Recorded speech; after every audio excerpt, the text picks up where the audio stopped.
Hello, everyone, and welcome to episode 300. Finally, this is a finale of this season of the podcast. Our in this case is a very special guest that I've been, trying to catch up with for about 3 years now, with four different accounts and one email address. So yeah, and yeah, here we are finally after a long time. So thanks so much for taking the time out of your schedule for joining us for this episode. And of course, the we should just without further ado, let me just do a quick introduction. Our today's guest is Miss Lydia Zanotti. She's an lead environment artist right now, working at Blizzard. And previously, she worked on episode. She worked on games like Valorant, like Counter Strike CS2, which had a huge revamp of the graphics style in the new CS.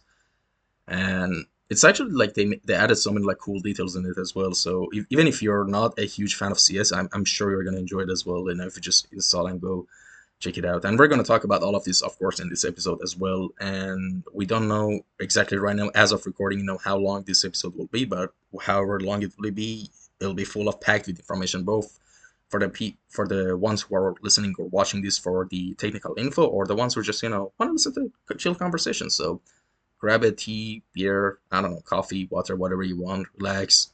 And I hope you enjoy this episode.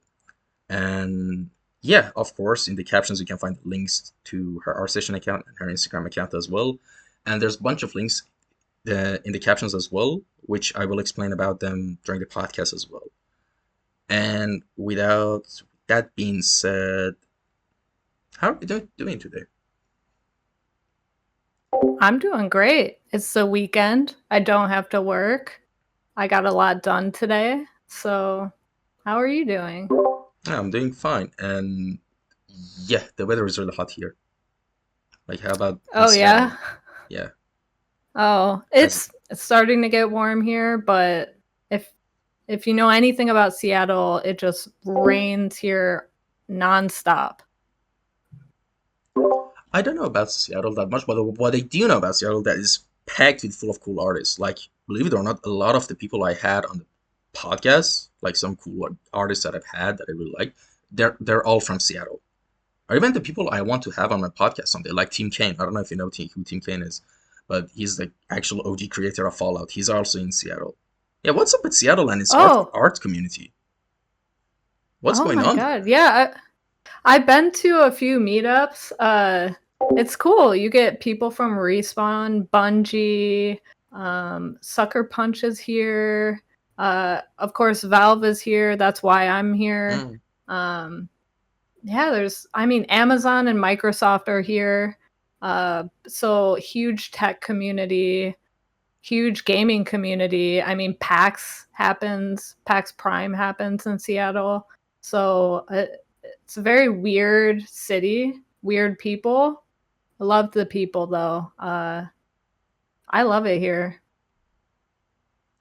Yeah, actually, even myself, like if I could like live anywhere in US in the United States, it would probably be one of the northwestern states, like Oregon, Montana, like Washington. So Oh yeah. I love northwest part of like the nature settings. And I'm gonna be honest. I don't want to act like someone who's like super into like researching like the nature stuff. No, the reason I got attracted to the nature of that area was Far Cry 5. There, I said it, and I don't care. Yeah, honestly, they did a great job at recreating the nature settings of that area of Montana. Have you played that game? No, I haven't. I was just about to say I've not played any of the Far Cry games. Damn, that's heavy. You recommend? Yes, actually, if you're gonna play any Far Cry game, the first one, of course, is gonna be Far Cry 3. That's the best one. That's the best 2? one. No, no, no, no, no, no. Three, three. Yeah, let's not forget 3. three. Yeah, three. The third one is the Okay. best game. Like the, yeah, I'm not gonna say anything. It's the best game. And the second for me, this is like objective, of course, Far Cry 5. For the setting, the nature, the acting of the actual actors, and the writing of the characters, I think that was really strong. But yeah, those two are really my go-to Far Cries if I want to recommend any of them.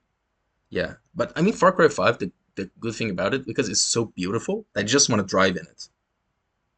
Yeah, Yeah. that they nailed that aspect of that game. you know? Yeah, I remember the art dump on ArtStation. Um, Mm. oh, incredible. I don't play many console games, to be honest. Are you a big console gamer? Oh, I was when I was a kid. I had an Xbox 360 Elite in Iran, and of course it was cracked. And so any game I would get, like I could, it was 2,000 2 months. Well, let me wait. Dollar was around 1,900 2 months back then. So yeah, for $2 I could play a AAA game, or $1.50. So I had a huge library of discs for my Xbox 360. Yeah, that's the amazing thing about living in Iran. One of the only few like positives about living there is like piracy is so awesome in that area. Like no one's gonna like grab you and say, "Hey, pay for this license or no," because it's in Iran. How they're gonna get that? You can't. And yeah, that's all. But of course, right now I'm an upstanding citizen. I pay for all my softwares and games, obviously. Um, and yeah, that was a good thing about that area. Yeah. Xbox 360. That was the peak, one of the peak area gaming eras of my life, like Halo 3, Modern Warfare 2. What about you? Oh, Halo. I love Halo. I give Halo and Diablo credit for me being in the game industry. Um, the reason I even use 3DS Max is because I found out in high school that they used 3DS Max on Halo. So I thought that's where I would end up. I thought I'd be working on Halo.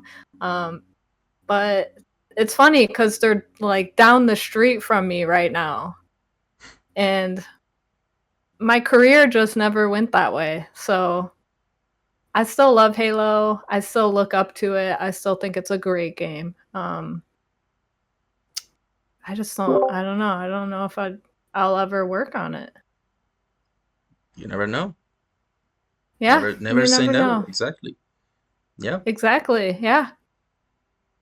And yeah, those were the peak days of gaming with Xbox 360. But it's sad to see how Xbox is doing now, how companies are doing now. You know, it's like just Yeah. shareholders' greed are just ruining the industry. Have you seen the first Quadra A game that was released? Skull and Bones. No. It's they said like Oh, they say Skull. yeah they say it's going to be the first Quad A, like I don't know, AAA game. Yeah, I saw that. And oh my god. What is a quad A game? To be honest, like I know I'm gonna like sound like an idiot, but I still don't know what AAA or 2A means. I don't know. I just know I guess the higher, the more A's, the more budget is and skill. Is that it? Um, you know what? I've been working in AAA for a dozen years. I don't know. I don't know what it means. What I thought it meant was um like back when, they sold CDs, Mhm. it would like sell platinum, and Hmm. and selling a platinum game meant you were a AAA company. Um that's that was my impression of it, but nowadays nobody buys CDs, so that can't be the case. So how can you decide you're a AAA company now? It has to be based on budget or manpower, Believe it or not, I have how no big the idea. company is. But also, I've worked at tiny companies that I feel are AAA. So Hmm. Interesting. But yeah, like with all of this stuff being said, but I want to right now, like, for a second rewind back to a very important question that I always ask every guest, if that's okay, which is, what was your origin story of, what led you to choose art as your main path, main thing in life, Like, what was your story of, what started it and how yeah, has it been going till now? Just give us like 0 to 100 recap. 0 to 100. I have a very interesting story in that my childhood was I grew up in the country and on a farm. I had barely any internet. I had the worst internet ever.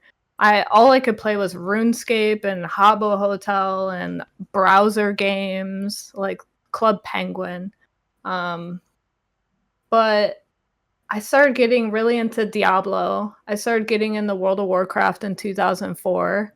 I actually dropped out of school when I was 16 to play World of Warcraft full time. My family didn't like that, and I ended up moving out. Uh, and it took me a couple years to find myself. I just kept playing video games, not doing anything with my life. I was a high school dropout, working retail, uh, and I discovered this website called Polycount. And that's when I realized there are people out there making video games. I'm sitting at home playing video games all day, but I could be spending my time making video games and getting paid to do it. And it just like clicked in my head. I just didn't know that was an option. I had no idea. But games were my entire life, my whole life, my childhood. N64, Sega Genesis. Like I love video games. So when I discovered Polycount, I went 0 to 100. I jumped right into it. I started learning 3ds Max. I started learning ZBrush. Started learning XNormal, all the old programs we used back 10, 15 years ago. Um, we didn't have Substance Painter back then. Mm. Our Photoshop was old. And a lot of the programs we used to unwrap and texture, nobody uses anymore. So I taught myself how to do a lot of 3D. I watched videos online. I sat on YouTube. I Googled, hey, how do I taper a mesh? How do I FFD? How do I do this? How do I Boolean? How do I use NanoMesh and ZBrush? How do I even use the ZBrush UI? But I did this for like 2 years, and then I just started applying everywhere in the whole like 200-mile radius around me. And 2 companies reached out to me. One of them was Tony Hawk, and the other one was the company that makes Saints Row and Red Faction. It was an easy decision. I chose the one that was offering money over the one that was not offering money. So that was something that we dealt with back, 10, 15 years ago, where a lot of employers weren't paying for jobs, for internships. A lot of junior positions were unpaid to get your foot in the door. And I've noticed this when I would apply around, and I got reached out to for free work. That was the case when I tried to get in the industry. So when Volition offered me money to work on a Saints Row game, I moved. I packed my bags, I moved, and I started working at the studio. I was there for 3 years. So my story is interesting in that it's a little unconventional. I didn't really go to a formal school. I'm not very educated. I'm self-taught. I did go to art school briefly, but not for game design. But I had to work really hard to get into the industry, and I feel very grateful that based on all that I went through and my lack of education and experience, I'm just grateful that I was able to get my foot in the door, especially at a AAA game company as my first job. So I don't normally share my story about how I, got in the industry because I think it's unconventional. I think it's unrealistic. I don't think kids or students or anyone these days can do what I did and just shotgun apply to studios and get a job. I don't think people can do that anymore. The industry is really different than it used to be. But actually, I would argue that I think you should tell more about your story, more on your whatever platform you're most active on, because I think it's actually really important. Because sure, right, I get it. Like in 2004, 2005, or even not actually that far. So I'm sorry, you got the job at Volition in 2015, if I'm not mistaken, right? Yes. Yes, like Yeah. let's. It's not. I'm not even going that far. Let's say 2015. You're right. The climate has really changed drastically, but still, like the consistent, factor in the stories of people like you is that regardless of what happened, you just blindly followed your passion, and I think that's a really huge takeaway. And that's actually such like a cool story. I think you should share that more. It shouldn't be like, don't worry about like if it's going to affect like some young artist that oh my god they think they're going to be lucky like that. Actually, I wouldn't even say lucky. I'm sorry. I take that back. You know what I mean? Like I think stories like this should still be shared. Because it's not just Yeah. about like all right, doing the safe choices or stuff like that. Sometimes following your passion isn't always the safe choice. you know and I think that should be like shouted out more, to be honest. Because everyone like quickly as soon as a headline comes out, people are just shaking their boots like, why don't you love what you're doing? Like and I get that. It this is like a huge subject, and it's not that simple as like whatever sentence I'm following up with my previous sentence. I know, because job security in today's day and age is not just in the entertainment industry. It's just really a bizarre concept at this point. It's gonna be non-existent. Like every 4 or 5 years, you have to maybe change a job because technology is advancing so fast that you need to learn something new. And these are all factors that are available. But the consistent metric in all of these situations and environments is just what you're really passionate about, what you really like, what really, even though when you're tired and you just don't feel like it, but at the end of the day, when you take a step towards that goal, fills you with fulfillment. What's that? It could be anything. It's not just a Yeah. job or a paycheck. Like, could be literally anything. So I think that's what is a consistent factor in our story as well. Because, by the way, like, I'm kind of jealous because if I was in America, I would 100% drop out of not just high school, like school, because I clearly remember when I was 12, I hated school and I didn't want to.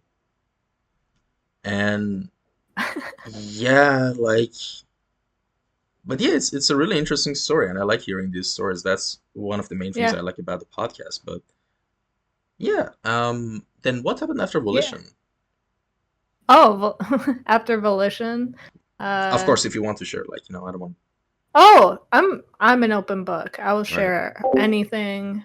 Uh I stayed at Volition for the entire game cycle. I worked on a Saints Row IP called Agents of Mayhem. And then after that wrapped up, I started development on Saints Row 5. But I started applying at jobs because I felt like I was ready. I was ready to be a mid-level. At the time, I was associate. I just wanted to move up in my career. So I also wanted to move somewhere where there were a lot of jobs. So California. California has a ton of jobs in game dev. A ton of really good studios. I mean, you have Sony here, or not here. I used to live in California. Sony Santa Monica. You got Naughty Dog. You got Insomniac, Riot, Treyarch, Infinity Ward. I could just list off a million. So I went there. I went and I worked at Amazon. I worked at a couple games. Not many people have heard of them. I worked on a game called Breakaway. It was like it was so fun. It was like it was an arena brawler, but imagine that mixed with Rocket League. Like there's a ball that and you're playing it as a hero with abilities. And you have to essentially get this ball to the enemy side of the map and like dunk it into their goal. It was so fun. I loved working on that game, and then it got canceled. Yeah, that's one of the like the most bitter things about the industry. Like, Blizzard recently canceled a 6-year-old project, like a survival open Yeah. world. I knew people who worked on that, and it's Mm-hmm. such bad, like just and the thing is, because they're NDA, they can't even show the art that much. No, you definitely can't. Like, NDAs are strong. I've never broken an NDA. I don't want to know what that looks like. Um, but it is sad when people can't share their art, um, especially when they've worked half a decade on the project. That's a lot of art. That's a lot of effort. That's a lot of passion.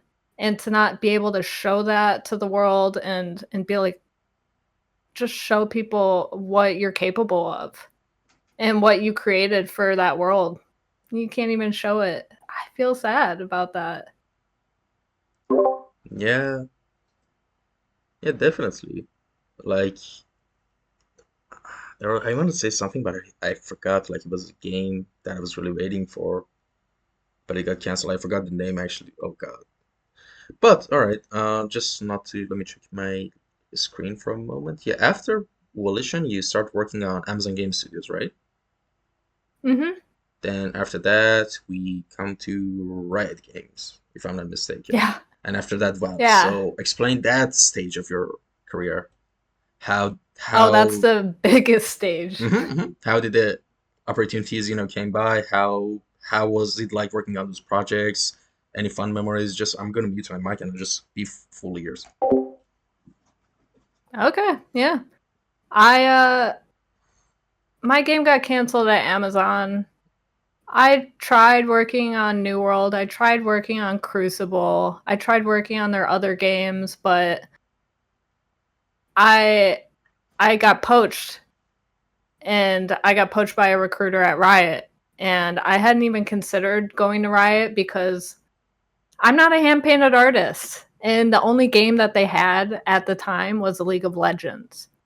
So I had never considered working at Riot because I like League. I love to play League. It's just not my art style. But they were really interested in me for a new project. They wouldn't tell me anything about it. They wouldn't show me anything about it. They wouldn't even say what genre or what the theme was. Um, couldn't even say if it was PvP, MMO, anything. But I interviewed and I just took a chance and I joined Riot because I was curious. I'm interviewing for a job and they won't tell me about it, and that just makes me want to know what it is. So, first day I walk into Riot Games, which, by the way, coolest campus I've ever been to. Cool campus.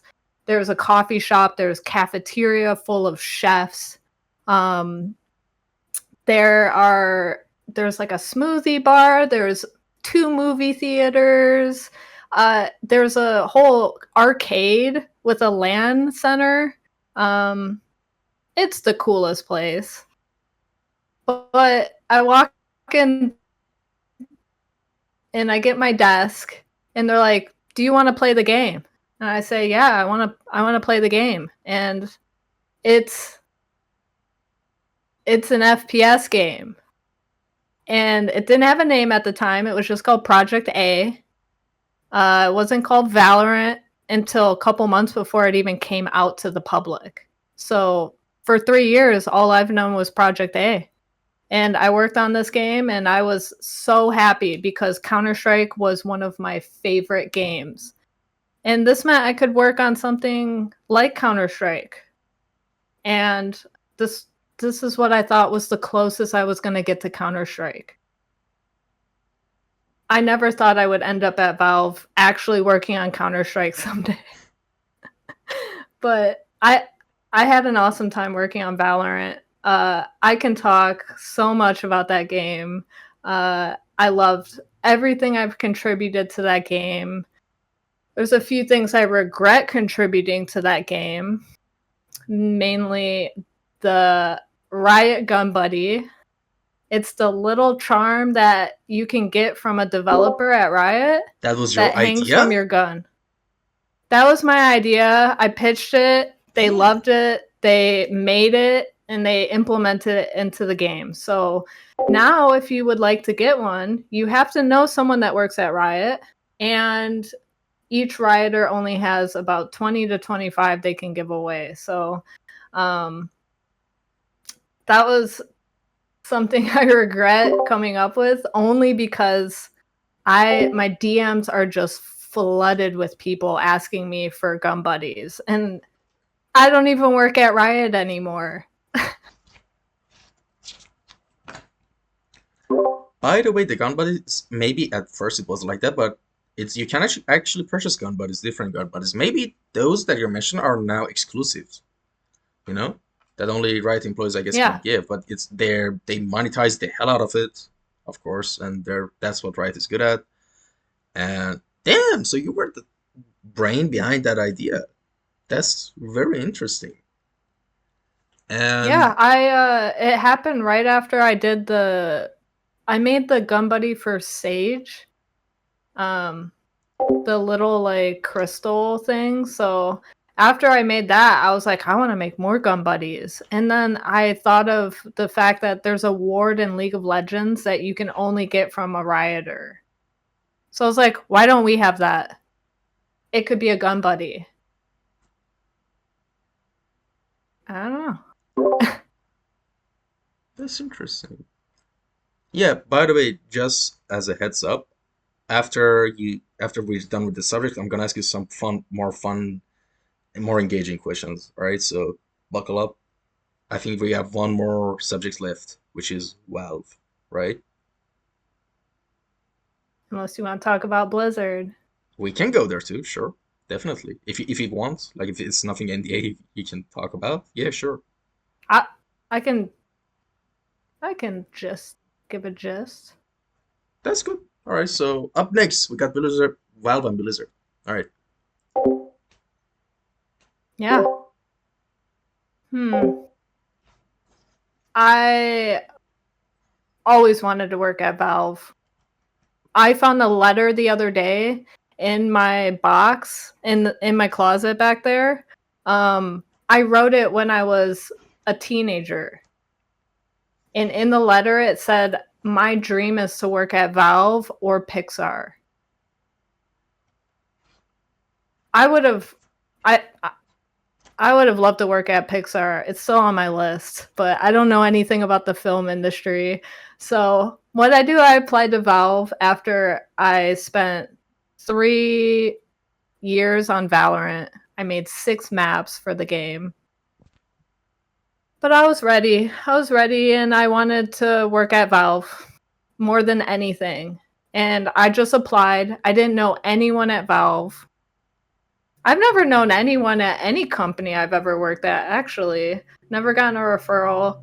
Kind of just gone into every company I've ever worked at blind and meeting everyone for the first time. So Valve was interesting. I didn't know anyone. I didn't know anything about the company.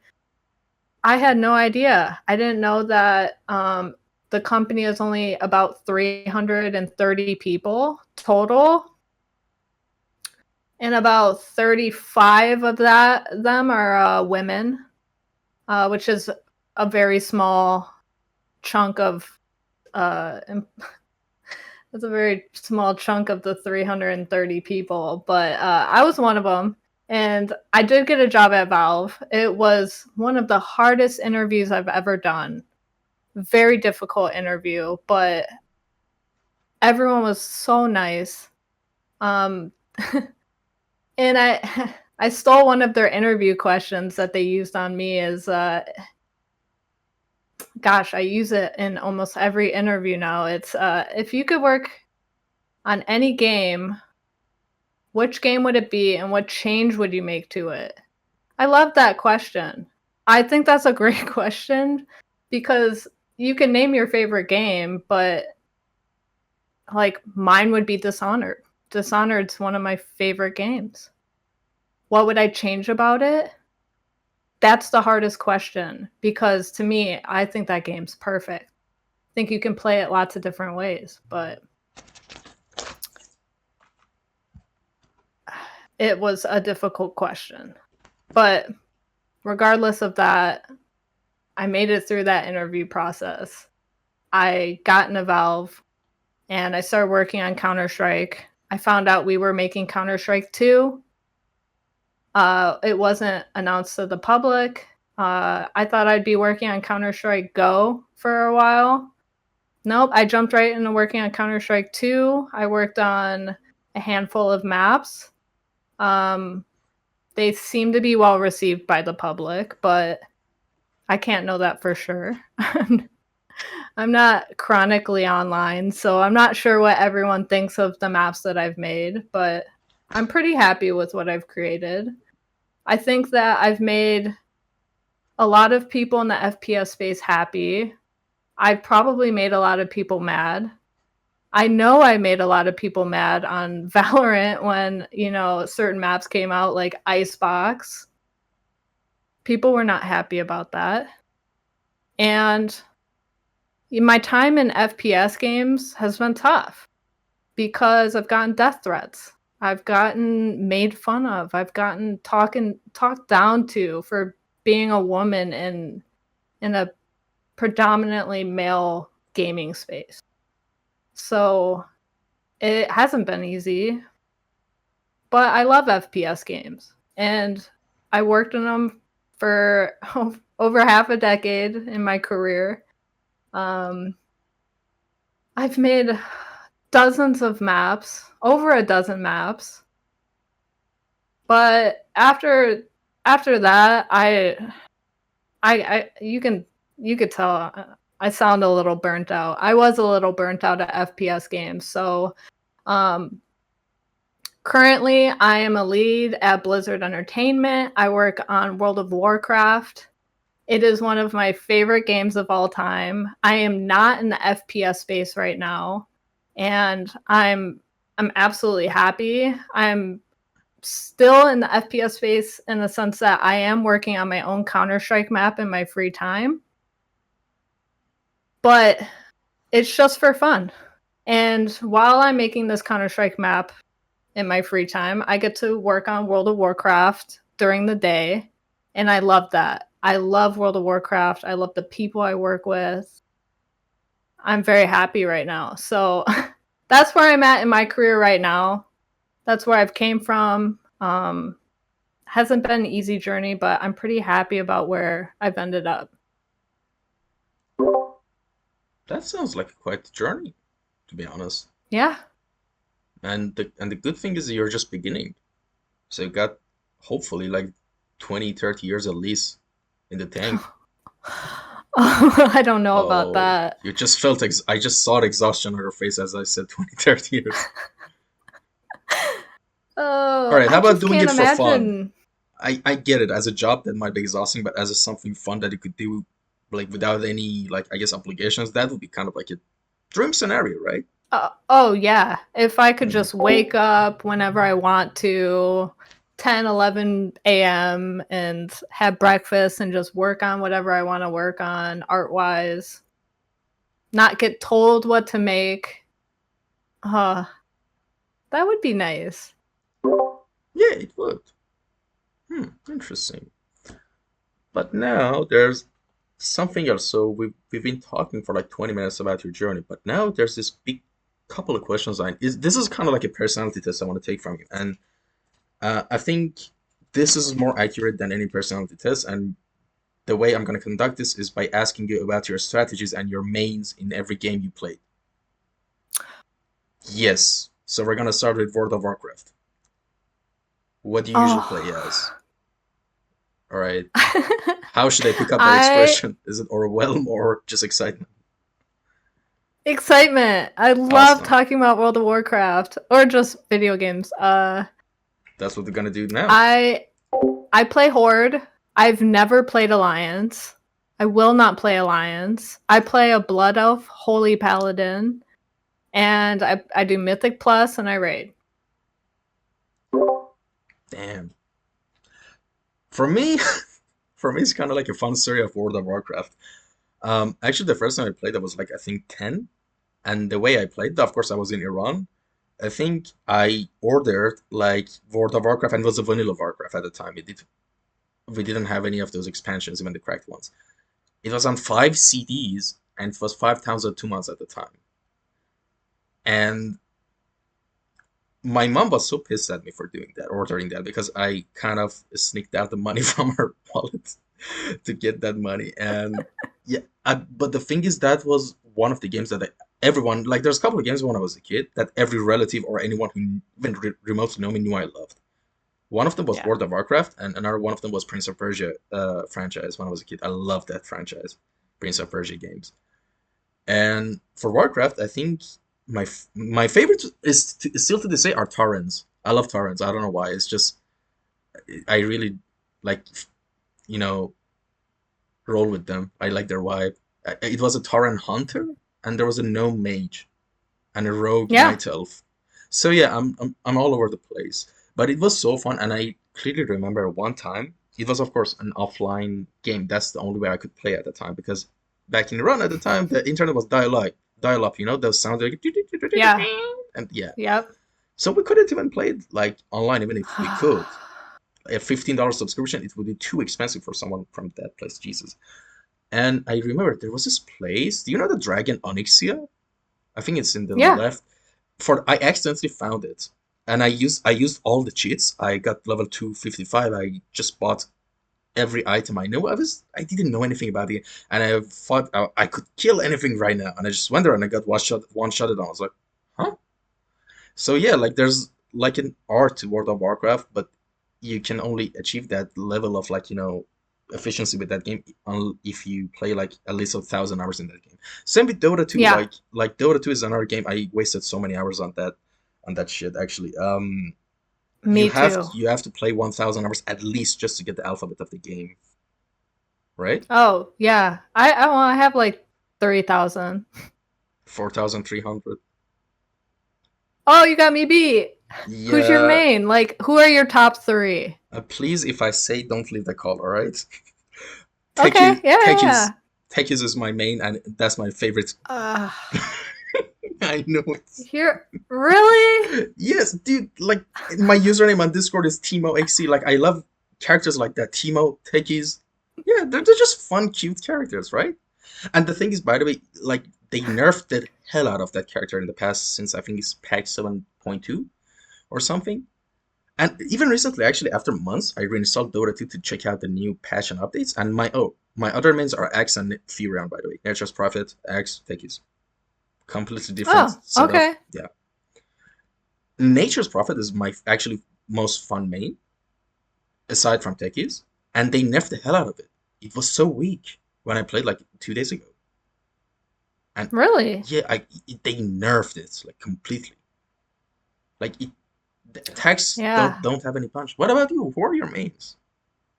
I don't. I used to play Furion a lot back in the Hmm. day, Nature's Prophet, but I don't play him anymore because he does feel weak. No, before I it was super play strong. yeah, I play a lot of Enchantress. Oh, that's another annoying. Yeah, But I play her like full damage, like yeah, attack range, yeah. damage, speed. Like I buy phase boots. Um, I Dragonlance, don't Moon play her Shard. support. Yeah, Oh yeah. Sometimes I'll just buy a bunch of hyper stones, just raw hyper stones, and just have a ton of attack speed. She is so strong. She's incredibly strong. I love that character. But I also just play anything that has micromanaging to it. So I play a lot of Lycan. I used to play a lot of Chen. Um, did you play Heroes of the Storm? Storm Spirit. Oh, Heroes of the Storm from the Blizzard. No, I never played that one. Yeah. I never played that Did one. you play League of Legends? 1,500, 600 something hours. Yeah. Who are your mains in League? As I said, Timo is one of them. I love Timo. It's just Teemo. I love Yordles. Yordles are cute. I love them. Like, I don't know. They're so awesome. Yordles. Yeah. But Timo, like if I say for everything, my main that I'm like super good at is Nasus actually. Nasus top for top is Oh Nasus. yeah, I love Nasus. I love he's stacking so good. camps. Yeah. For top is Yeah, Nasus. For jungle is Karthus. For mid is Yeager. For bot is Karthus. ooh, Karthus is so OP. It is so OP, honestly. Yeah, Sometimes I play Shaco as seriously. well. Shaco, Karthus. Shaco's annoying. That's the point. I love it. It's so annoying. Yeah. Yeah. That's your goal. It's to play mental game with your enemy. And Tristana for ADC and for support. Actually, for support, Oh, I have my own meta. I play Nasus sub. I'm not kidding. yeah, Yeah, I go full AP yeah, with that, and it's so annoying. Just you just max your E and just melts the yeah. Oh, lane in front of you. Tr- Tristana's so good too. Yeah. Who are your Forgot mains? about her. Oh, Nocturne. Nocturne's definitely number one. I have a figurine of Braum over there. Ooh, Braum is a giga chat. Yeah, I love Braum. He's such a cool dude. Yeah, love Braum. And also Kindred. Kindred. Oh, nice. Yeah, I here's love the thing. Kindred. Based on her picks, like you could never guess, like you the person who's playing is a girl because girls usually like always love to play Ari, like Lulu or stuff like that. Mm-hmm. Damn, that's so interesting, actually. Yeah. I love tanks in video games. I love that. You see, like for me, like for example, the ones I mentioned, for example, Dota, like my mains were Techies and Furion. And in Hmm. League is a Nasus, and the reason I love Nasus because it's extremely good at push, right? Yeah. Like basically the way I look at these MOBAs, I look at them at the lens of like what character, like how can I make an actual impact in the game. It's a game of push, right? So like most people like to play. Oh, we have a tank, we have a carry, we have a support. Boom, 5v5. We whoever wins and has the most gold win. No, no, no, no, no. You have to think outside the box. How can you make an impact by pushing when everyone else is dying? Okay, that's such a Yeah. out of context. That sounds really stupid, but in the context of the games, like yeah, that's how we make. Or for Timo or Tekis with the mines or shrooms. Like I discovered and made so many weird tricks in Dota and League as well with these heroes. Like in League, in Dota, all right, I'm gonna say something. It's actually disgusting. I remember like with techies, I would buy a gem of true sight, right? Before it got nerfed, by the way, and I would plant like 10 or 12 green bombs, and I would put the gem of true insight on top of it, so the enemy would be like, "Oh, there's a free gem," and boom, as soon as it picks up. Or sometimes they knew there was a bomb somewhere, and I would just force staff them. Come here, boom. Yeah. Oh, that's so annoying. The force staff pushing Yeah, people around. yeah.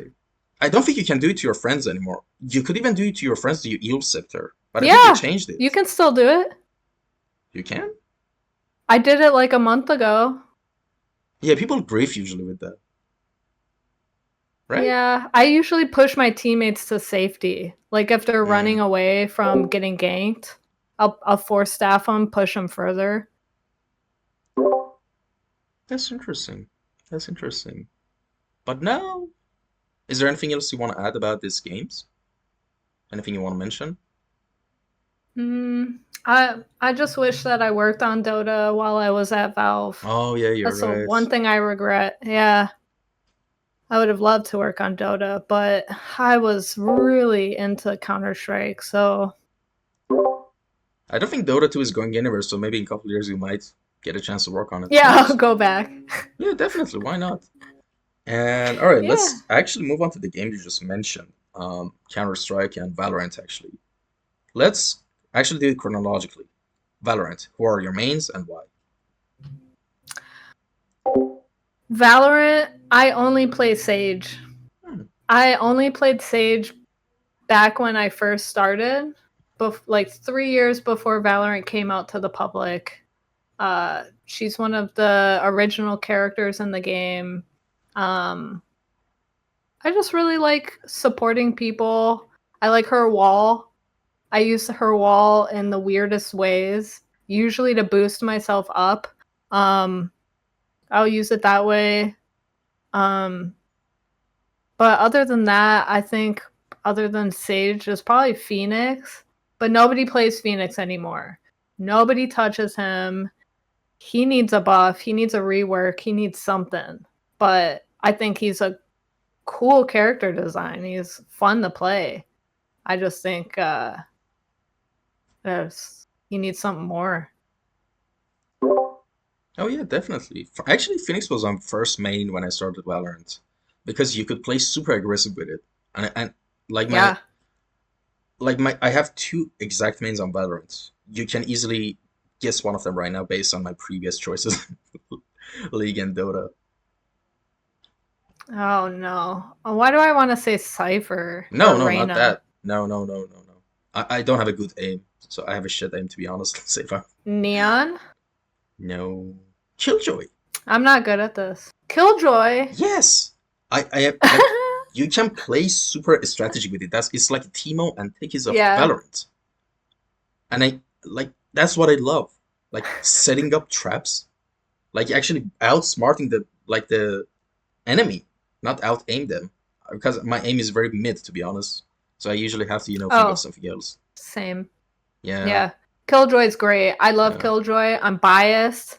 Mm. Uh You kind of cool look like people Killjoy right now with the people tell me I action. look like Killjoy all the time. All the time. You know what's funny is people told me I looked like Killjoy when we were making Killjoy. Killjoy used to be extremely overpowered too back in the Yeah. day before she was released to the public. Um, her nano swarm was like would one shot you back in the day.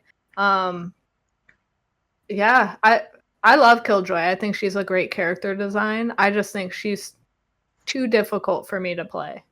Mm. You know what? Now that I think about it, the question you mentioned about your interview question, like which game would you wait? It said which was your favorite game and what would you change in it, right? That was a question. What would you change about it? Yeah. I wouldn't say Valorant is my favorite game, but one thing that I would definitely I think could really benefit from. I don't think like I understand these stuff are really hard to balance and it's not that simple. But I think Yeah. if it would give every account a ban hammer and it would, wait, I'll explain. And it would, you could only use it once a month and only one profile. And the ban hammer is, for example, you use a ban hammer on one account that is toxic, it doesn't ban the person, but it is such a limited tool to use. And if, for example, one account receives 10, 13, 15 ban hammers from different accounts in a month, then there's something going on. Because the biggest problem I have with Valorant is the toxicity. Like people would actually like I've had it happen only like 3 or 4 times, but every time it made me uninstall the game and tilt in ranked games. Like people just join and in the chat said, I'm gonna troll. And they would just pick the bomb, use their abilities on you, flash, get in front of you, and stuff like that. Man. And the thing is if you leave, you get a penalty, which is Yeah. makes even more it makes it even more weird. And yeah, that's the biggest problem I have with Valorant. Honestly, like some way to, and I understand it's very hard. They probably have to balance a lot of things. It's not that simple as that. Yeah. But yeah, that's actually the change you would. How would you actually approach this, issue in your opinion? Ah. I like your idea. It's almost like a token system Hmm. where you're giving people tokens to use towards a certain thing. Um, I think that's a good idea, but can see that getting definitely used the wrong way. Mm, If you gave me a banhammer, I might use it on someone who deserves it, hmm. but I might not. I might use it on someone to troll them.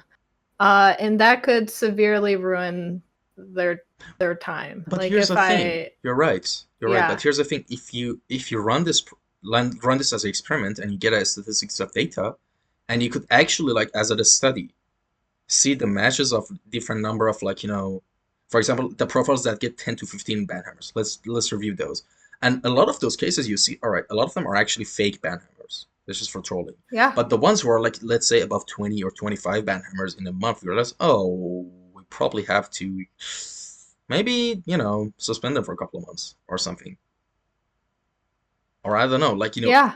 like stuff like this could happen. Like Dota 2 did something like they did a thing. It's actually kind of like funny. It's named Overwatch. I don't know if you heard about it. It's an Overwatch moderation system. Like you Yeah, submit a yeah, report and some people review it, community members. That's interesting, but of course that's not really practical because it takes a lot of manpower to do that. But I think the token system could be modified in an extent to be practical, you know? yeah. It could be like almost like a hidden token system where you know you have one good ban a month. I like that. I would like to know that if I did have an option to ban someone and it mattered, that I could use it when I needed to. And if I knew I could do it once a month, I would use it on the most egregious toxic people. And I don't Um think it can be abused that much. Because no. because imagine a troll tries to troll someone with that, make a new account just to do that. All right, you spent 10 minutes making an email account and a Riot account just to do that. Go spend 10 minutes to make a new one. Go spend and this way it would just be one banhammer on a player, and maybe that player, if encounters multiple trolls, it would get at least I don't know 6, 7 banhammers in a month. Yeah. So this way it would kind of like could be tinkered around. This actually, what do you think? I think the idea is getting better. Uh, Hmm. I haven't even considered a token system or like any kind of system like that. Um, but it's something I feel pretty strongly about, especially if we're talking about Valorant, because the toxicity in Valorant is really awful. It's worse than Counter-Strike. Uh, Really? I don't know why that is for me. And I I'll just like I get some really awful people in voice comms. As soon as they hear that I'm a girl, they're just off the rails, like saying the worst stuff, uh, degrading me, um, and trolling me the whole game. As soon as they find out I'm a Yeah. girl, they stand in front of my scope the whole game. So I can't aim, I can't do anything. And I can't shoot them because then I will get kicked from the game. Thinking about Counter Strike here. Counter-Strike But is popular for that. Like as soon yeah. as they hear the teammate is girl, they all kick the teammate out or something. No, It's I've if we want to talk about the most toxic video game, we would be talking about Call of Duty right now. Modern Warfare 2. But Yeah. that is the most toxic place I've ever been in the gaming and like gaming space ever. Like I bought Blops 2 when it first came out. I was so excited. I bought Warzone or I bought God, what was Warzone in? I don't know. I had Warzone. I started playing it as soon as it came out, and there's like proximity voice chat, and there's voice chat before the game even starts. So I'll talk. Yeah, I'm gonna talk. They're talking. Why can't I talk? And it's just awful in Call of Duty. Like, and there's Yeah. nothing you can do. There's really nothing you can do. The report system in Call of Duty is probably one of the worst I've seen. I'm not sure if they actually review anything that gets reported. I think that they're worried about making the next Call of Duty rather than controlling the player toxicity problem. Yeah, because that's not a huge issue for them. They still have their sales. It's not gonna like Yeah, listen, as long as it doesn't impact their sales, they're not gonna care about it. It's very simple and disgusting, but we live in a capitalistic world, unfortunately. These are the really bad side effects of yeah, them. Um yeah, like that's actually like a bit yeah.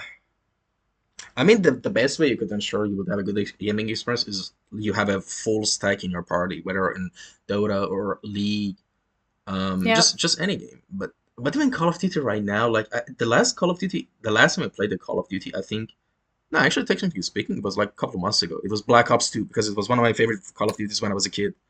Yeah, and I got it off yeah, Steam and I played it. And but chronologically, I think the last one was Advanced Warfare, where they brought Keith Harrington, the Jon Snow guy, in the thing, and I played it on yep. my Xbox 360. That was, I think, the last.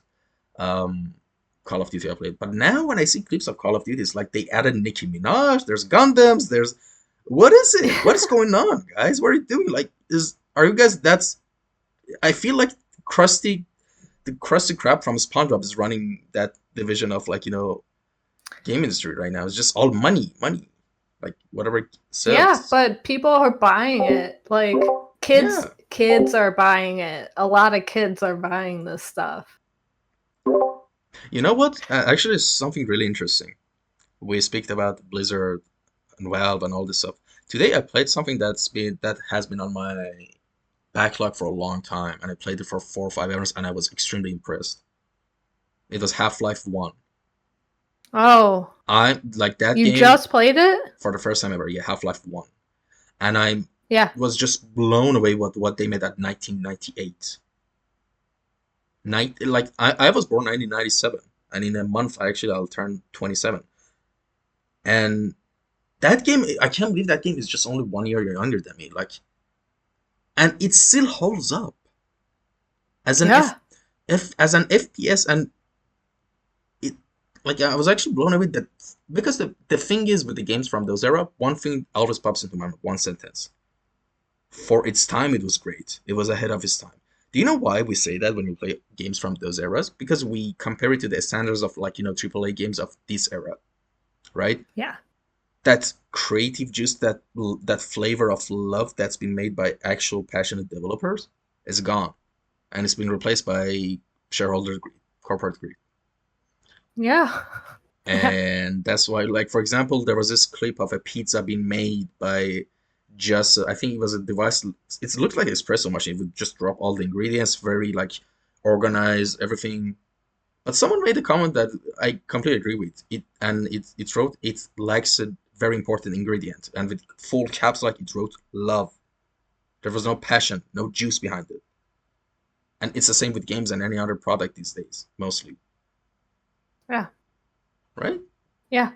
I feel like I've never worked at an indie studio, but I always feel like indie studios are kind of like the exception to that. Um, they're all wearing multiple hats. It feels like they have the passion. They want to tell a good story and they want to make something entertaining for people. Um, Not necessarily caring about, is this going to be the next esport? Is this going to make me a lot of money? Is this going to be number one on the Apple Play Store? Um, I just don't think that indie companies are really caring about the things that AAA companies are caring about, and shareholders and VCs, stakeholders, investors in AAA companies and startups. There's so much pressure because of the investors and the publisher. Uh, there's pressure to perform. There's pressure to deliver. Um, how can you have passion when you have pressure? That's a good question. Yeah, like a best example of that is Fallout New Vegas. I don't know if you played that game or Yeah, not. And that's yeah, actually my favorite game of all time. I've been playing that since I was like 10, 12. And the thing is, that game, I don't know if you watched any documentaries about the development of that game. That game was made in like 10, 11 months by Obsidian. It was like a third party studio they relegated the game to from Bethesda to that. And the amount of cut content in that game, I was just they made that game in 10, 11 months. Of course, they had a lot of assets and everything from Fallout 3, obviously. Of course, that speeds a lot of things up, but that's one of the,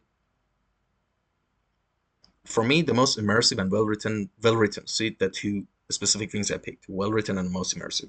I know the gameplay for today's standard is pretty janky, and I admit that. But when it comes to immersiveness and the writing and just feeling you're actually in there, this is top notch. And they only made it in 10, 11 months. But yeah. and they cut so many stuff out. It's such a shame. And the DLCs were amazing, by the way. They followed up. The DLCs were just chef's kiss. And yeah, that's actually a good example of that. And actually, like, just to another thing I wanted to actually ask you about working at Valve, two things actually. Have you ever met Gaben? When you were, No, but I've seen him. I've oh, seen him just sitting in his office working. hmm. Does he have an aura to him? Like, there's some people, individuals in the industry that have an aura to them. Like Hideo Kojima is one of them as well. They're like characters in a Uh, sense.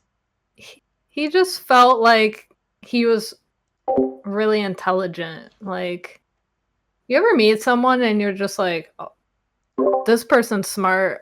Yeah, I don't know how I feel. Like, yeah, I don't know. Maybe I feel that way because of my background, but I tend to get intimidated very easily by people if I feel like they're more intelligent than me, which is frequently. yeah. And the other thing about actually, Valve, I wanted to ask, what are your thoughts and ideas about the new game they're developing, the new IP Deadlock? Deadlock. Yeah, Yeah. I have Deadlock. I Oh, actually you're a beta updated tester? it right before. Damn. I I've had it since for a while now. Uh, Yeah, what's interesting is I considered working on that game while I was at Valve, but like I said, I just was really wrapped up in Counter-Strike, so I didn't consider switching to Dota or switching to Deadlock. Um, I think the style of the game is very unique, very interesting. I really like the gameplay. I really like the game. It's a game that I would legitimately play, and I do legitimately play. My problem is that I don't really have anyone to play it with, so it's very limited how many people got invited to Deadlock. So I actually I don't know if anyone wants to play Deadlock with me. do you have invite codes? No, I don't. And maybe No, if we I was still don't. at Valve, but yeah. Yeah. Yeah, I think I opened Pandora's box with that question. I hope you don't your messages don't get DMs don't get flooded with, hey, give us like deadlock, codes. Give us, like, codes. I hope that doesn't happen. Yeah, I don't work at Valve, Yeah, so so no folks, codes. no codes, no codes, nothing. Let's pack our bags and go to the next state. All right. Sorry for even mentioning this sort of shit. All right, so actually, let's actually move on to the one of the fun subjects that I've been actually very patiently waiting to ask you the questions. Um, which is the technical questions of the environment art, right? So first of all, let me ask you this: what does the structure for a pipeline usually look like when it comes to working on a piece of a project, or maybe a personal project, or like working in a professional setting, let's say in a company? What does your environment art structure and pipeline usually look like? Like the steps, which steps you get take chronologically like Yeah. that? Yeah. It's really different when you're talking about personal art versus professional art. I make personal art a lot differently than I make professional art. Um, there's a lot of rules you have to think about when you're making professional art.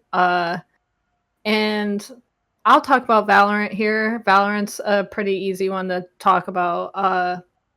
One of our mottos when we worked on Valorant was business on the bottom, party up top. Uh, that's because players don't look up in a video game. So when I'm building stuff, I have to consider keeping things very clean in player height space and putting all the details, all the props, all the stuff up high where players aren't going to notice it and it's not going to impact gameplay. Um, so you just have to, your brain is constantly thinking about how is this going to work? How is this going to perform? Is this going to affect FPS? Is this going to like create a bad angle? Is this going to be too dark? Do I need to add a light here? There's just a lot of things you need to think about. But when I'm making personal art, my pipeline is just simple. I make the texture, whether it's in Substance Designer or ZBrush, Photoshop. Um, I model it 3ds Max, Speed Tree, ZBrush, whatever. And then I texture a lot of my stuff in Substance Painter. I present my stuff in Substance Painter, or I present it in Keyshot. That is not at all how I work professionally, though. Professionally, I probably would use Maya, or I mean, Marmoset is really industry standard, especially for texturing. A lot of studios have been using Marmoset that I've been working at. My last studio used a lot of Megascans, so I didn't have to make textures. So that was pretty easy. I've never worked with Megascans before then. Um, but yeah, I prefer personal art only because the pipeline's simple. I don't have to think about people playing around my art. I just make it just because I want to make it. And I will make it however I need, whatever I'll do whatever I need to do to make that prop or that asset. Whereas professionally, you have to consider the constraints. You can't just make it. You can't just decimate. You can't just remesh. You can't just auto unwrap. You have to be methodical about what you're doing. You have to think about it. You have to plan ahead. You have to be organized. You have to be strategic. It's just very different. All right. Now, actually, I think it's a good opportunity to ask some of the questions that people told me to ask you, which is actually it revolves around like this whole pipeline thing, which is when do you start working on textures during the project? Is it early on or later in the projects? Like when do you start planning and implementing the tilables, for example? Not just textures, tilables as well. Yeah, if you could tell us a little bit in depth what steps, like what in what order do you do things? That'd be cool. Yeah. Yeah. I always start always with gray box or block out. Um, I always want to get a sense of the space that I'm working with, and I want to know what the lighting's going to look like. I want to know where the place is located, the theme of the place. All of that's going to determine what my textures look like. I can't make textures if I don't understand the space and where they're going to be located. So I always block out. I always get lighting first. Sometimes I even do a modeling pass on top of the block out work. And then I can consider textures. And even from there, it's building blocks. It's put a texture on a wall. And then it's do a texture blend on that wall. And then it's maybe I want trims around this wall at the bottom, at the base, and at the top, like crown molding. Or maybe I want some floaters on this wall to maybe the plaster was chipping and I want some like a floater that conveys the plaster's chipping, or some bricks are like breaking away. There's just a lot of things you need to consider before you start texturing. And I usually don't even start making my textures until I figured out my model. So for me, textures come later. For personal work, I tend to do textures first, especially when I'm doing foliage. Foliage, I will always do my textures first because I cannot build the foliage without the texture atlas. So I guess this question depends on what I'm working on. So if it's foliage, it's textures first. And then I guess if everything else, it's textures come kind of in the middle. You know, after you blocked out and you modeled and you've lit your area. All right. And if you could, compare the both of the pipelines, and actually in this terms, not both. In this case, not both. Like working at Blizzard, working at Riot, and working in Valve. How do the environment art pipelines how are they different, with each other? Are they pretty similar, when how you used to work there, or are you working at Blizzard, or No, how different they are? they're not. Of course, if you can They're share, so different. Yeah. Yeah, I could share. They're so different. I will say I'm in a lead position right now, so I don't I'm not like ingrained in the art pipeline. I'm not making art. I'm more managing people in my day job right now. Um, but as far as like Amazon, Volition, Riot, Valve, I even worked at a startup called Bladework for a while. They used Unreal Engine 5, uh, lots of new tech. Um, the pipeline's different at every one of these studios. Not only is the pipeline different, but the engine at every studio I've ever worked at was different. And that changes how you're going to work on something. The way I work in Unreal Engine 4 is different than how I'm going to work in Unreal Engine 5. That's different how I'm going to work in Lumberyard. Lumberyard is very difficult. It's different than how I would work in Source 2. Source 2 is one of the easiest engines I've ever worked in. And on top of that, I've worked in proprietary engines like the Saints Row engine. So it really depends. Some engines are really good at utilizing trim sheets. So maybe your pipeline will be heavy with trim sheets because that's what your engine is built for. Like Source. Source 2 is very good for hot spotting and trim sheets. It's very good for tiling textures and modeling straight in the engine. Sometimes you don't even need to touch Blender or 3ds Max. So the pipeline is different, but one thing I've noticed that is pretty consistent across most game studios that I've worked at the last half decade is that everyone's using trim sheets. Mm. Everyone's using tilables. Most textures are being created in Substance Designer. If you're working on a realistic game, you're probably using Megascans or textures.com, or Substance Designer and Painter. But yeah, I guess at the end of the day, it's really engine dependent, what engine the company is using. Interesting. But I think to kind of conclude this section of the podcast, I just want to ask you one last question. Um, if you could tell us the most valuable lessons and important, like basically golden rules of like working as a 3D environment artist in a studio setting, or just in the game industry, what are the most like like just most important things you could tell, let's say, a junior environment artist who wants to, get in the industry? What would those lessons be? Know exactly what you want to do. I feel like there are a lot of people who want to go in the industry, but they're a generalist. Or I don't know, I like characters, but I also like environments.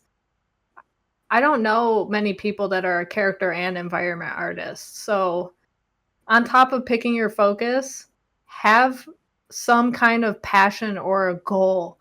My goal, obviously, like I said earlier, was to work at Valve. That was my goal when I was a teenager. I worked really hard toward that goal. I catered. I catered to my portfolio. I tailored it. I made sure that it fit the style of the places that I was applying to. If I was applying to World of Warcraft today as an artist, I would expect my whole portfolio to be hand painted art. I would expect it to look like World of Warcraft. If I was applying to Valorant, I would want to see hand painted PBR textures. I'd want to see Mm, trim sheets. I'd want to see architecture. I'd want to see map layouts. Um, that's my biggest advice, is to always tailor your work to the places you want to end up working at.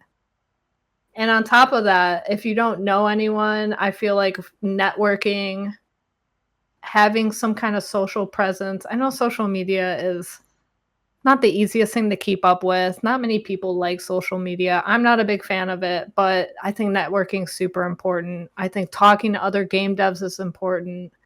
Having a conversation, getting to know what it's like for them, sharing your experiences with them. I think that's super invaluable. yeah, those are pretty solid advices, honestly. And all right, now let's move on to another thing. Who are some of your favorite artists and designers or any creatives that have inspired you the most?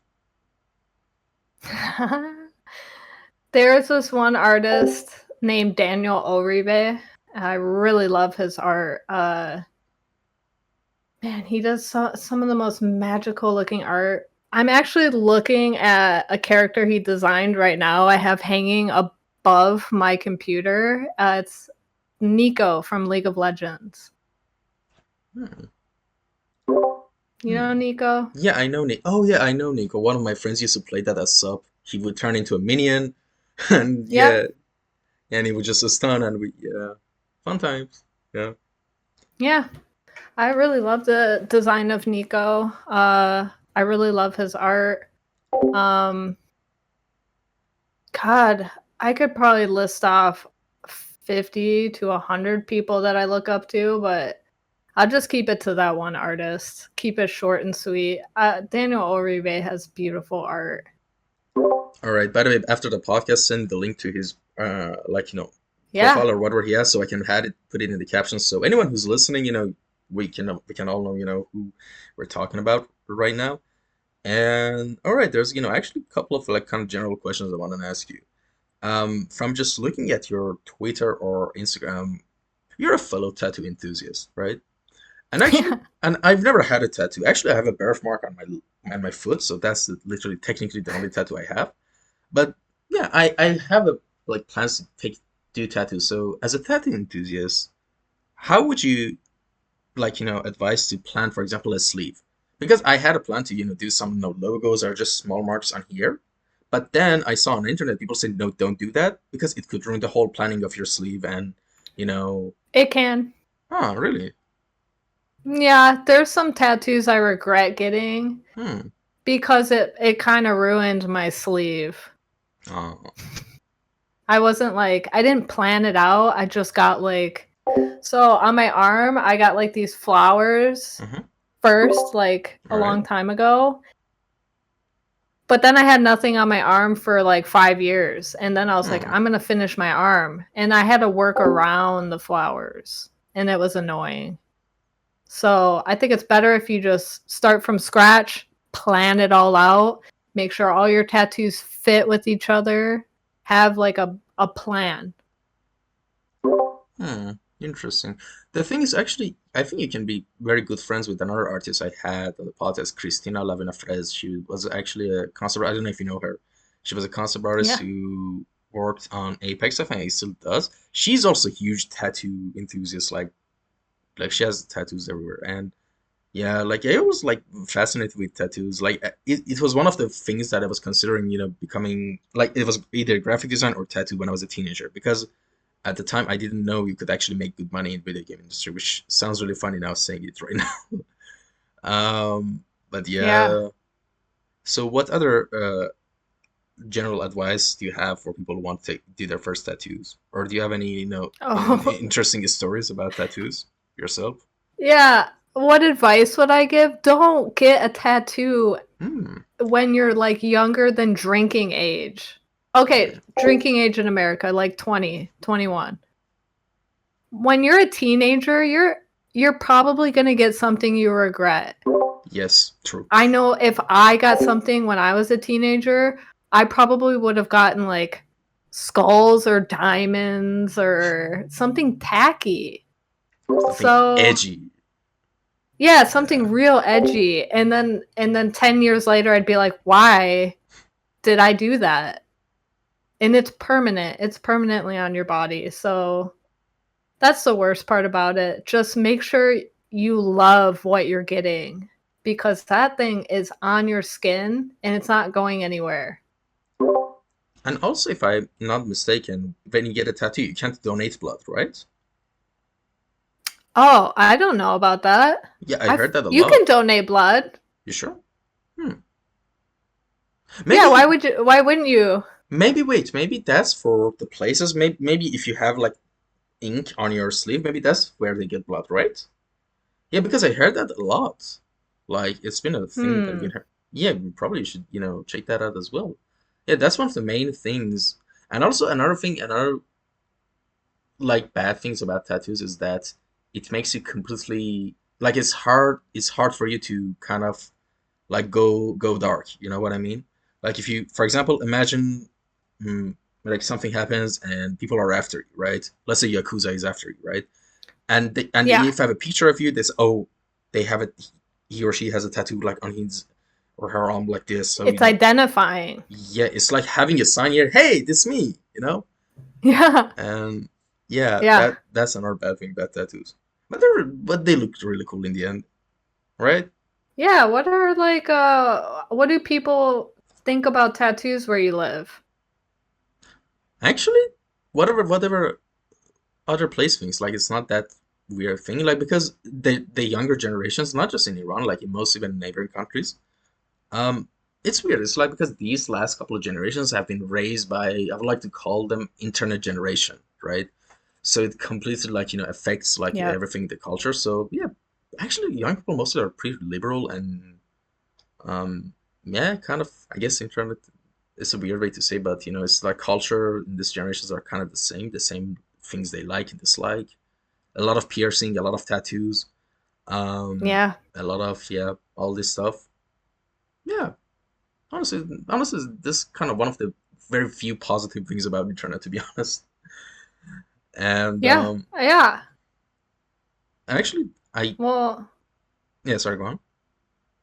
I feel like at least in game dev, you don't have to worry about getting tattoos and losing your job because of it. Like you're not That's working in a true. corporate cubicle. Yeah, neck tattoo or something that's gonna make you lose. But yeah, neck tattoos and stuff Yeah. like that. I don't like for me. I don't know because that makes me super identifiable. No, no, no. Yeah. I don't like tattoos like that. Honestly, I'm kind of paranoid. Yeah, and yeah, uh, neck tattoos. yeah. Oh, that's funny you say that because that's my next tattoo.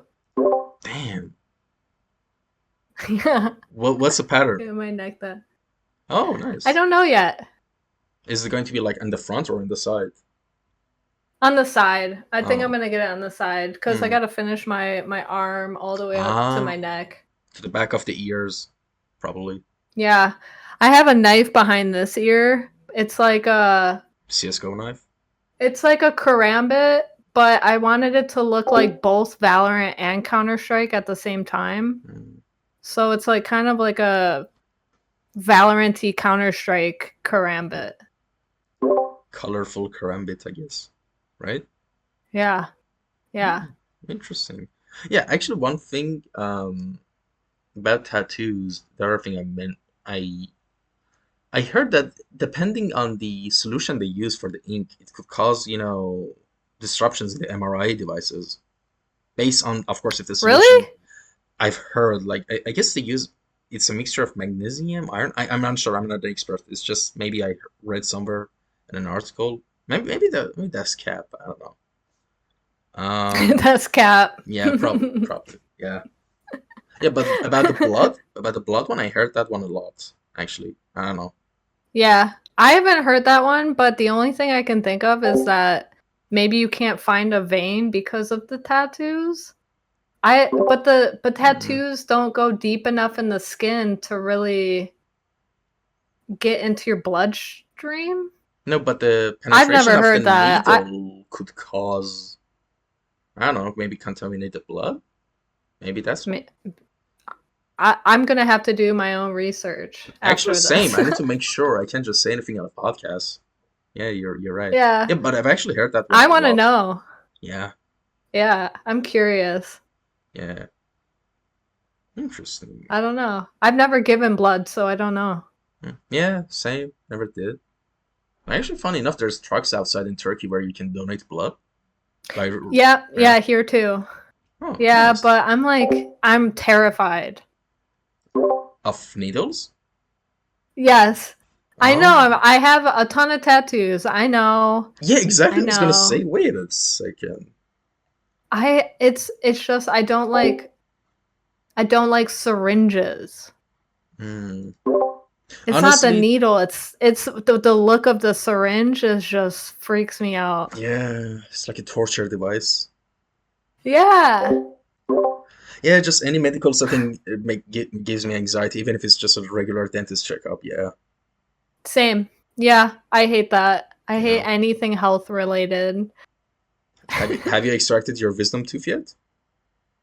No, I still have all my wisdom teeth. The fourth? The fourth? All four? Yeah, all four. And they're all Yeah. fine. Yeah, they're all good. Nice. Same Do you have actually. yours? I have two. It's weird. I only genetically have two. I don't have four. Uh, Oh, you didn't grow four. no, it's just two, like since forever, and they're fine. And I'm 27, so I think it'll be fine. One of them is literally like this, and one of them is Oh just no. yeah, and it's fine. No pain, nothing. It's weird, and I love it. Right. Knock on wood. I hope it stays Uh, that way. No, but it's fine. Like yeah. yeah, and the other one is actually growing pretty well, and it's weird. The dentists say the one that's growing like seems like growing parallel to the rest. That's actually the problematic one, not the one that's growing like pushing horizontally. The horizontal one's chill. It's doing nothing, just Maybe it's vibing. just not moving. That's fine. Hopefully it doesn't move at all. Yeah. Yeah, I mean, I'm fine and nothing happened. Yeah. Man, I hate health stuff. The only kind of health Yeah. stuff I like is going to the doctor for my ADHD. I feel like. Ooh, that's a good topic, actually. Right. That's a good transition. Thank you so much for helping me with that transition. So let's talk about ADHD. So, huh. The thing I would just want to mention is that, everything, like, most of these, mental stuff are usually are not, 0 and 1. They're pretty much on a spectrum. Like, because there's like so many different variables and types of these things that you can't just say, oh, like you can't say, oh, I have ADHD and because you have a single symptom of like lack of attention. No, there's so many layers to this stuff, right?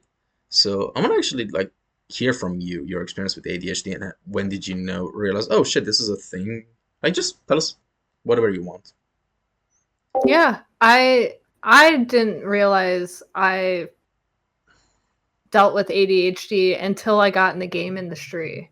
Um, I struggled with sitting and just staying put and getting some solid focus time in and work done.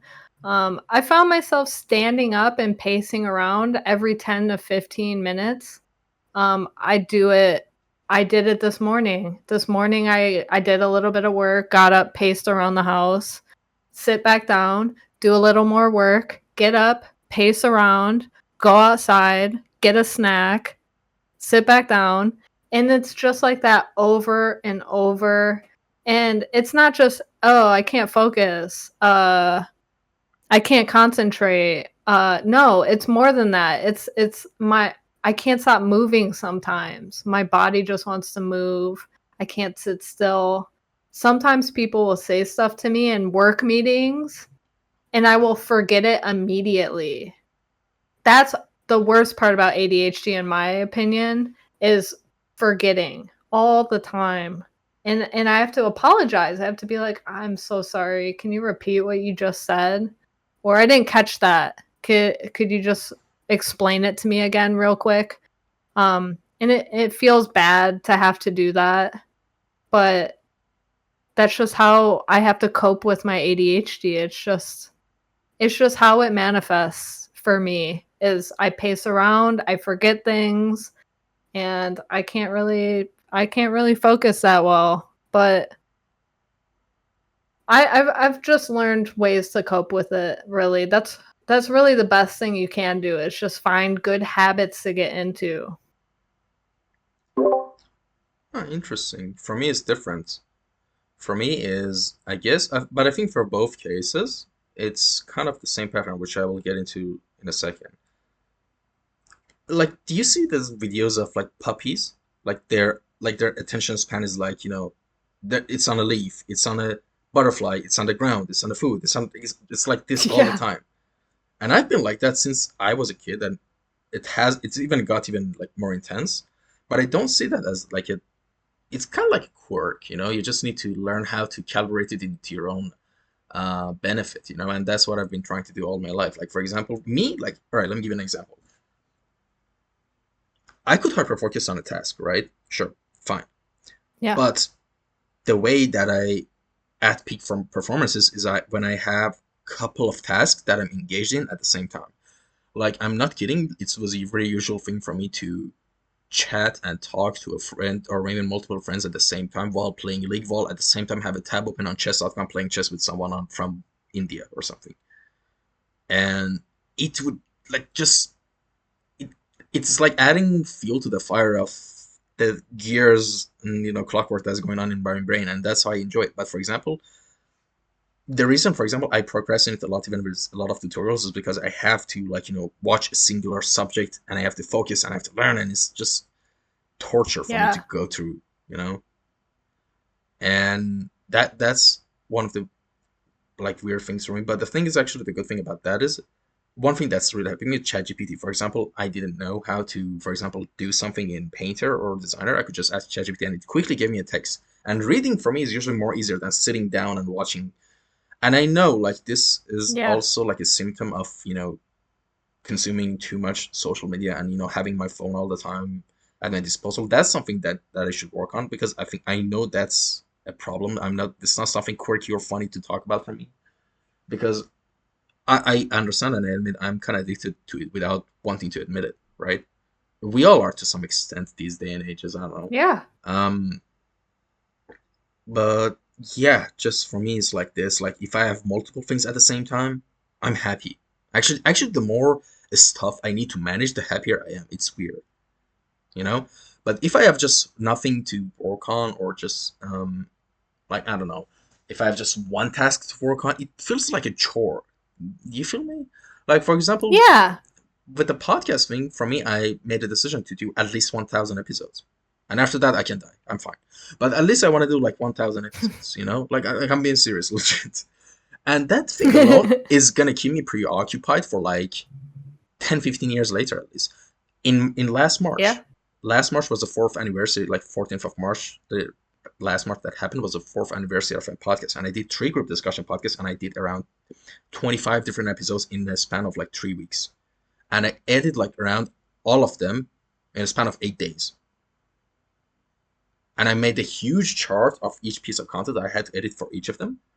And I would cross it out with red pen, then the next tile would be green, and it would make my brain tickle and it give me a dopamine. It's like a little stupid kid who's like just doing stuff. And that's how my brain works. By for a singular thing, I need to make that singular thing into a grand, complex thing for me to get excited about. If it's something simple, I'm like, no, no, I don't care. It's not fun. Yep. Whatever. It's like plain chicken and rice. I don't like that. I like some spice in my life. That's the best way I could describe Yeah. it. You know? Yeah. It's like I usually end up procrastinating when I have tasks like that, like something really small and I don't want to do it. I save it until the like dead last minute that I need to do it. Like making a doctor appointment. I don't want to do that, but I'll do it 5 minutes before I absolutely need to. Mm. Yeah, I get what you mean. But one thing that has really helped me with my the things I talked about is lists and organization. Lists. I Yes. love lists. I love two things. I love lists and documentation, Me and too. I love that shit. Right? I love it. I'm like, well, it's also another thing why I'm happy I'm like a lead right now in the game industry is I write a lot of documentation. A lot of documentation. I make a lot of lists. Every day I make a list. Not only that, I have a list right next to me that I wrote the other day. Yes, it's on a sticky note. I would show it to you, but it has something embarrassing on it, so I'm Oh, not no going worries. to. No. But it's a it's like a short form to-do list, like stuff I want to get done in the next week. And then I have longer lists. I have lists of things I want to get done this month. Every month I will do this. Every week I will do this. That's the only way I can function. Same, same. And if there's an idea in my mind, I need to write it down in that list. I have. Do you use Telegram, by the way? No, I It don't. it's Not super. many people in the US do. Yeah, that's weird. It's amazing. You can. Yeah, I'm like, see, I'm jumping into another subject. Sorry. But it's super popular in Iran, right? And I've been using it since like more than 10 years. It's amazing. And I have different channels for everything, you know? And I have two important channels that I have. One of them is literally tasks. That's the name of it. And I've been Yeah. doing writing things, and they're all time tasks, all lifetime tasks that I have to do in it as well, you know? And whenever for each message that I have to do, I write hashtag due and a red apple emoji, right? And once they're done, I delete that and I replace it with a green tick emoji. And anytime I need to see a Mm-hmm. list of things I need to do, I just click on the do hashtag and I see all the stuff I need to do. Oh, that's smart. Yeah. Okay. And An even app. What emoji for? I'll show you later after the call if you want. Yeah, I want Uh, to see. yeah. And even for my 3D journey, I've documented from the first day of my 3D journey till now. So everything is documented. And I actually love that to this day. Why It's do you been document it? I document everything because I love looking back and see how far Yeah. I've come. And also, it's like a secondary, like, auxiliary memory, because my memory is not good. For example, a tutorial I Yeah. watch, I posted in that channel and I reply to that tutorial and write the notes that I want, like, I learned from that. And anytime I forget that thing, for example, how did I, made that add-on in Blender that, imports assets directly to Unreal? Oh, I remember I watched it the other day and I posted it in my channel. So I just type it in the search, boom, Yep. exactly. And do you have any Yep. other, actually, as someone who also has ADHD, do you have any, interesting, unique, productivity things you do for yourself? That's a good question. I don't. I Mm, don't. I'll be honest. It's the just way that I sticky manage notes. my just notes, just lists. Mm-hmm. I take a lot of medication for ADHD, so that really controls my symptoms and how I feel. Um, so I don't feel like I really need that many coping mechanisms. I feel like my medication does a lot of the work. But before medication, it was like I had a lot of habits I did. Like ADHD bite my nails like completely, or I'd work out a lot, like a lot, exercise, go running for like 3 miles just to get my energy out because I have as much energy as a kid sometimes it feels like. So Yeah, I don't take yeah, I medications. feel that. Yeah, but when I used to for a while because I have bipolar type 2, right? And for that I used to take Me medication too. medication for lithium. And lithium, listen, when I took lithium, it felt like, do you know how I felt like a kitten being grabbed by my neck and being pulled up? It felt, and what I'm trying to describe, it felt extremely light. Like actually, Yeah. literally, my nervous system felt right. But no, the thing is, I actively stopped taking drugs because I really didn't want to, um, you know, become dependent on the drug. Yeah. But as Yeah. opposed to that, I've developed a really bad relationship with food and alcohol. Yeah. Oh, what's Yeah. that look like? Because I actually gave up alcohol not that long ago because of the game industry. Oh yeah, definitely. You can't do that. No, but mostly I don't drink that alcohol that much. But one thing that extremely has helped me in the past couple of years, do you know what it is? Is something that I love. Is I think in English you call it hookah or Oh, yeah. shisha. Yeah, yeah, yeah. I love that. Shisha, Yeah, yeah. shisha. Here they call it nargile. In Iran they call it gelion or gelion. And yeah, it's interesting. But every time but by the way, I don't smoke very often. I smoke like maybe 2 months or every 2 months or every 1 month. Do you know why? Because I always want to keep my body sensitive to it. So every time I can enjoy it, I don't want to spoil my body Yeah, to it. You know. And every time I do, it yeah. just calms my nervous system so much. I feel like my ego kind of subsides and goes away, and I feel so chilled. You know. Yeah. Oh, man, Yeah, that helps I haven't actually. heard anyone talk about hookah in, like, 10 years because it's not really big in American culture, Yeah, people just like to but vape especially there. not Yeah, yeah, I hate especially that. not in California. It's not Yeah. super common, but, in Detroit, it was super common. I'm from Detroit, and it was pretty common there. Interesting. From Detroit. Hmm. And Yeah, like there's yeah, another bad thing about my ADHD is whenever I talk to someone, like right now I'm in a podcast setting, of course, I'm more in control than ever, but I jump from subject to subject with full force. Like it Yeah. it doesn't feel like I'm just randomly trying to make a footnote or something. No, no, no. I'm just jumping another branch, just get the monkey brain off the branch and pull it back to the main one. That's another thing. But at the end of the day, like, when saying all this stuff, I think, I see them like all of these quirks that we all have. I think they're kind of like a tool, right? Let's call it a double-edged sword, right? And based on how you learn to use it, you can either hurt yourself or really help yourself, you know? Yeah. Yeah. I feel that way.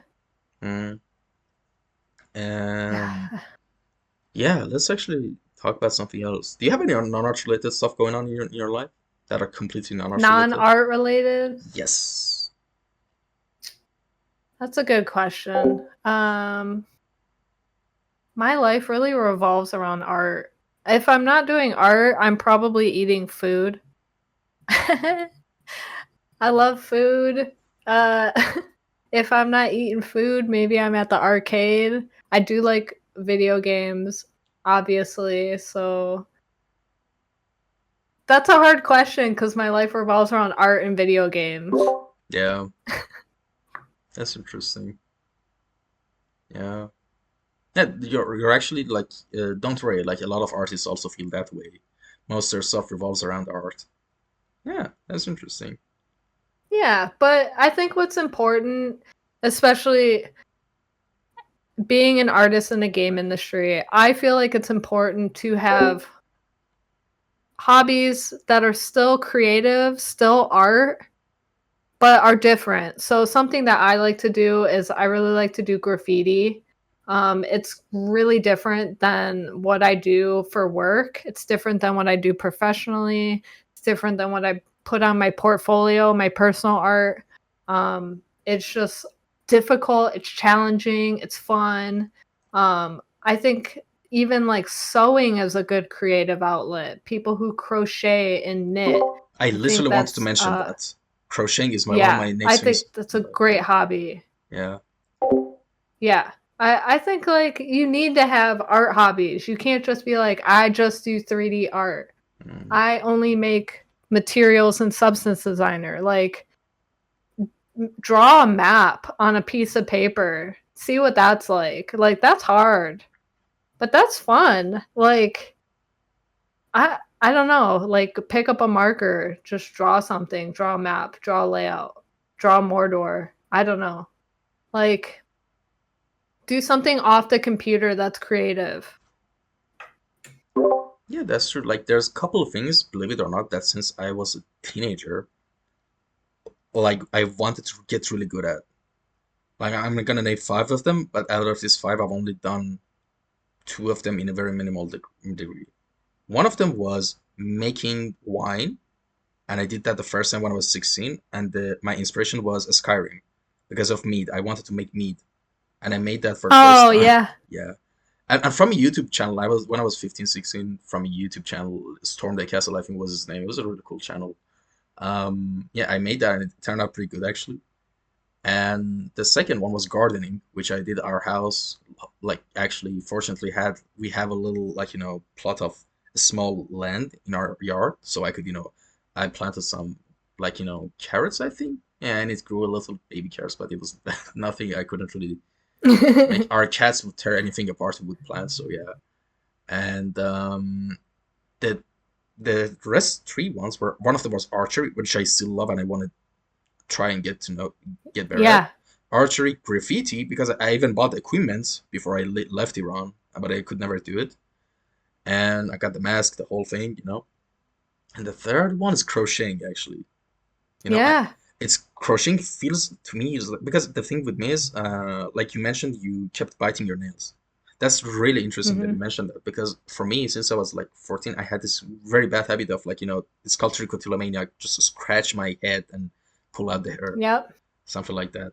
And I think, yeah, like, here's the thing: the psychology for me is interesting. Just thinking about trying to, like, decipher human brain.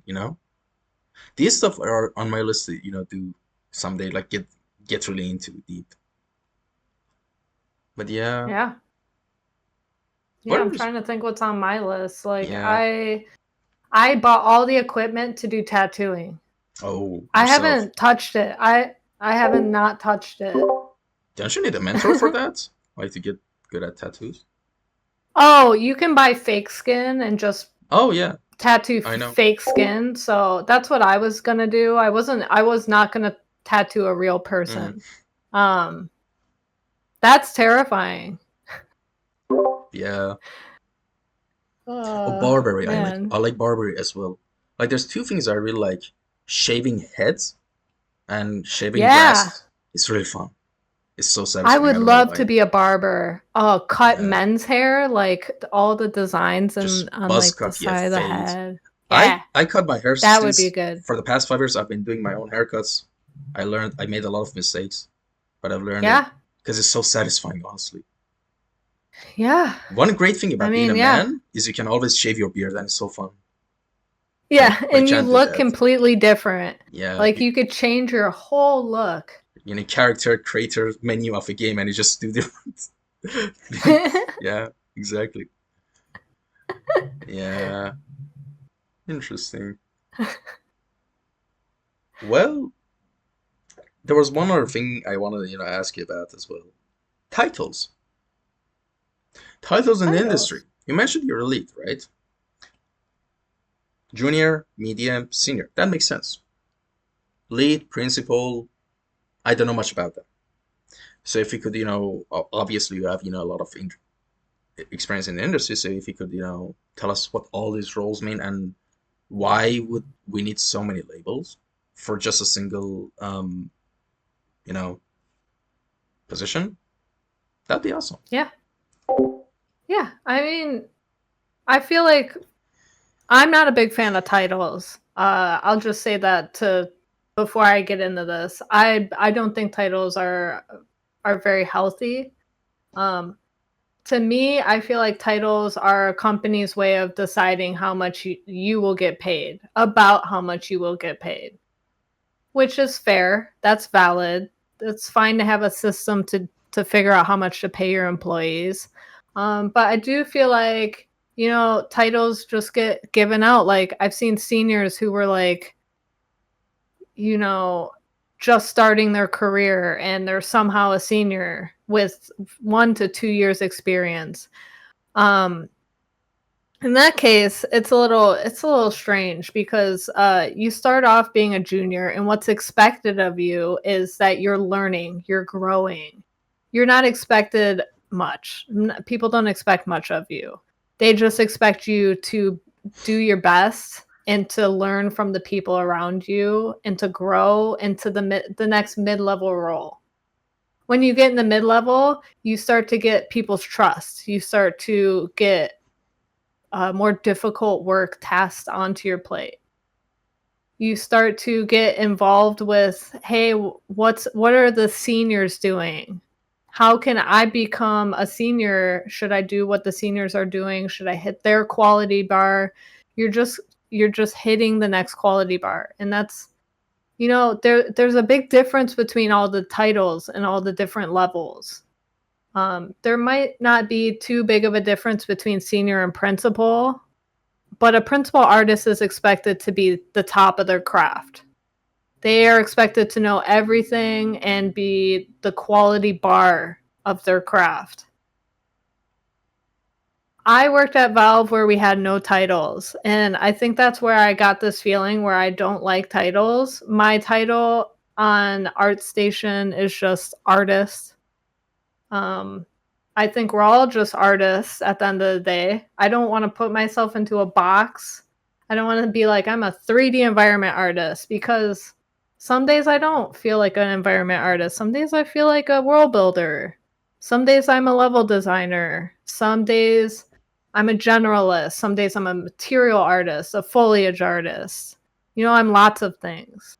I don't want to put myself in a box. I also don't want to label myself, you know, senior, mid levels, whatever.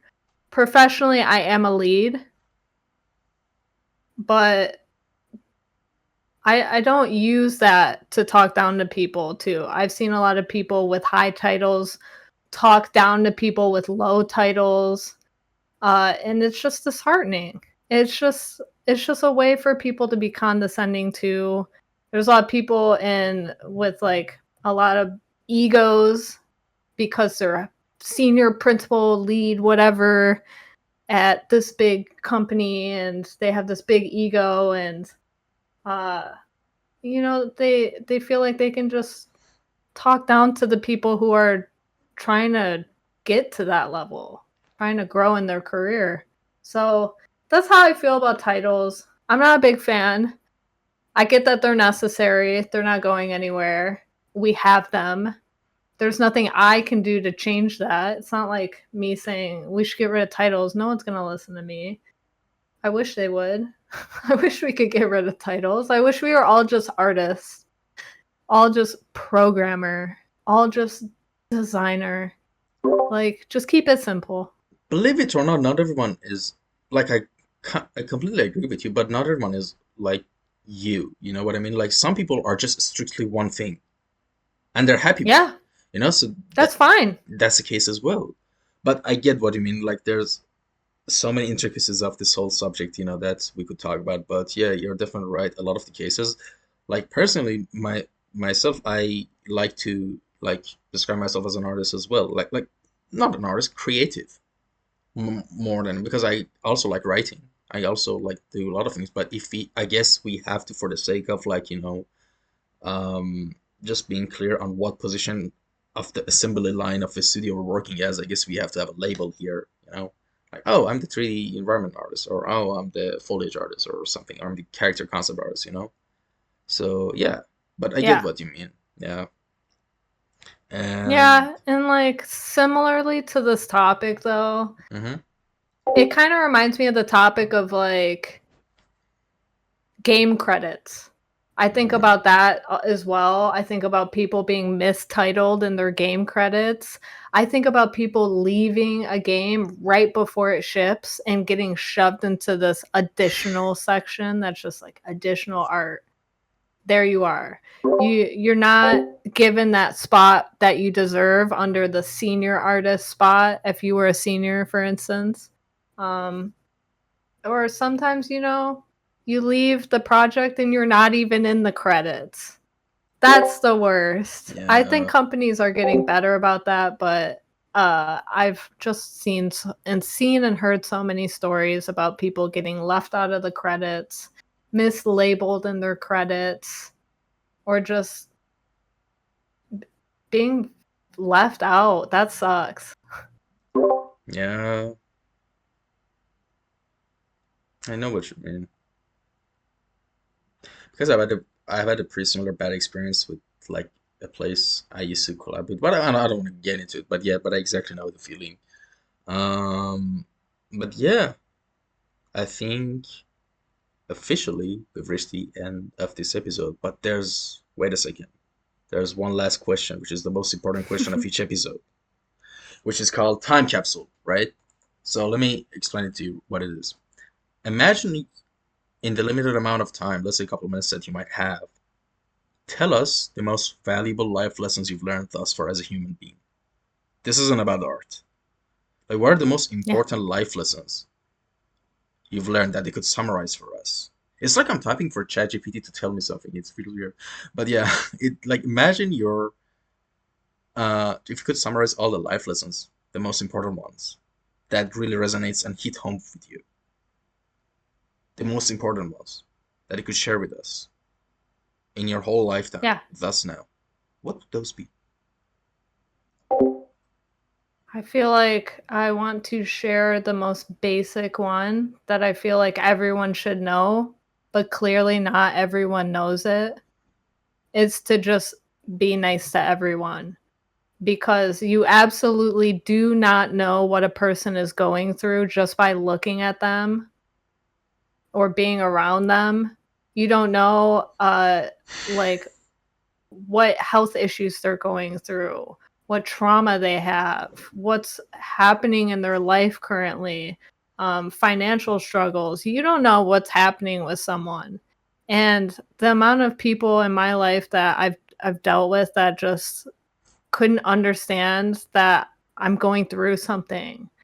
Um, there have been times where I've ghosted people and they think that I hate them, but really I'm just going through something and I just need support. And I think that's the most important thing is to just be understanding about other people's situations and what they may be going through. Because a lot of people who are suffering in silence. They don't show that. They don't show how their emotions are manifesting inside of them all the time. They keep it to themselves. A lot of people do. So at the end of the day, I try to be nice to everyone. I try to be understanding. I try to understand that people are all going through different lives, living a different life than I'm living. So I just try to be nice. And also, you should be nice whether it's just this is just general advice for anyone, but also be nice in the game industry because it is so small. It is such a small industry. And if you're not nice, people will know about it. So that's my advice. All right. Well said. And well, it's been a long time in the making this episode, so I'm really glad we managed to do this. The season finale and end of season three. The next season we will have a new color palette for the graphics, so that's going to be interesting. I'll probably go with red, a hue of red, because I've asked this around. It's either purple, orange, or red, but I think I'm going to go with red. The first season was green. Orange. The second season was blue. The third season was yellow. The fourth, all right, orange. All right, you know, you're just making this hard right now. Orange. Orange is my favorite color. Hmm. No, Orange. just pick whatever color. No, Just follow your heart. Wait. It kind of makes sense because a jump from yellow to red doesn't make sense, but a jump from yellow to orange Yeah. makes more sense. You know? Yeah. Then And do red after. red, then purple. Oh, that makes kind of sense. That kind of makes sense. Yeah. I want to do a Doing a rainbow. dark gray one of them. I want to do dark. Oh yeah. We could do a lot of stuff. Yeah, see, this is what stuff like this makes me want to do the podcast. Like, I honestly haven't made a single cent out of this. I've been doing this for 4 years, not a single cent, and I don't even have that much followers or views. It's just something I'm just hyper focused on. I just love doing it. It's interesting for me. You know, That's good. No, you should do stuff that you love doing. exactly. And yeah, where can people contact you if they had any questions? Oh, you can contact me on Twitter. Hmm. My Twitter handle is Frisk3D. That's It's in the captions, by the PHRISK way, for anyone 3D. who's listening. I added the Twitter in the Yep. captions. And yeah, that's about it. Perfect. Well, thank you so much for coming by, and thank you to anyone who tuned in and listened to this episode or watched it on YouTube. I hope you enjoyed it. I know my mic quality is not the best, but soon I'll upgrade to a new mic, and maybe this place might be changed. Who knows? And with that being said, take care, everyone. Stay safe till next episode, and technically next season. Bye bye.